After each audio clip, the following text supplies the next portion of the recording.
Quelques jours avant Noël 1995, dans le quartier de Mayfair à Londres, David McCallum aborda deux gars, âgés de 15 ans, et leur proposa de venir chez lui écouter du heavy metal. Étant passionnés par cette musique, les adolescents, Michael Eridge et Stephen Cullen, acceptèrent l'invitation et suivirent ce nouvel ami plus âgé qu'eux. Une fois arrivés chez David, Michael et Stephen furent frappés par le désordre qui régnait à son domicile, où des disques d'Iron Maiden et de métal côtoyaient une montagne de livres, tout consacré au tueur en série Charles Manson. Au centre de la pièce trônait un autel drapé de noir, avec des cierges allumés à chaque extrémité. D'un ton paisible, McCallum expliqua à ses invités qui semblaient perplexes. Cet autel est dédié à Satan, mon ami. Dennis et moi-même vouons un véritable culte au diable. Nous utilisons le Ouija pour entrer en communication avec les morts. Tout fier, il montra du doigt le plateau de jeu, posé au pied de l'autel et proposa une partie de Ouija. Intrigués, Michael et Stephen acceptèrent. Une fois Dennis arrivé,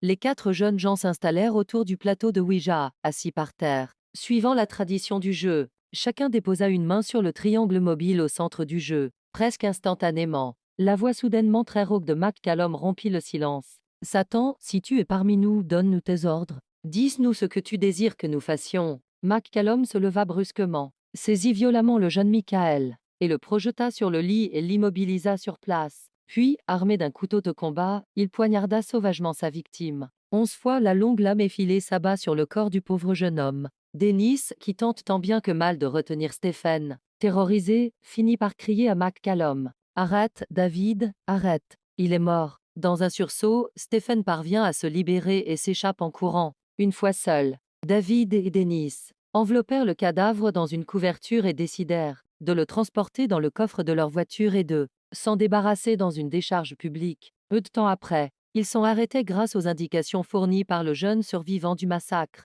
Il s'avère que les deux adorateurs de Satan faisaient déjà l'objet d'une double enquête psychiatrique et policière pour divers événements survenus dans le passé. Lors de son procès, David expliqua que des voix transmises par le Ouija l'ont poussé à connaître son geste. Les juges le condamnèrent à une détention à vie à l'hôpital Broadmoor, un établissement psychiatrique de haute sécurité. Son complice fut, quant à lui, condamné à 10 ans de détention dans un autre établissement psychiatrique.